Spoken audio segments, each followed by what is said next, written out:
Morning, kids. We are doing problem number 7, which says to interpret the x-intercept of the graph. X-intercept of the graph. So as we start to look at this, here's my x-axis.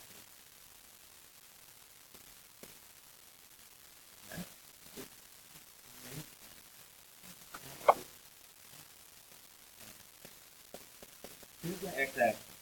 And the word x-intercept means where does the graph cross x-axis? So we're looking for where does my graph cross x-axis? And we find that it's 4. It's up here and it says 4. So we see that it has 4 on it. Well, the person says Josh starts 160 miles from home. That's on it. We can put a little X in.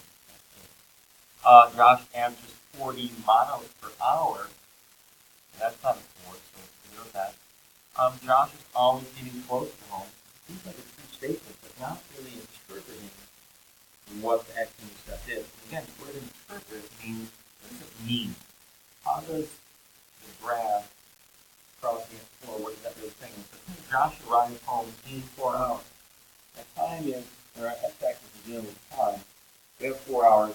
So this really is my correct statement. As we look at it, the other 3 statements are true. Josh does start at 160 miles away from home. That is a true statement. Okay? But not the graph.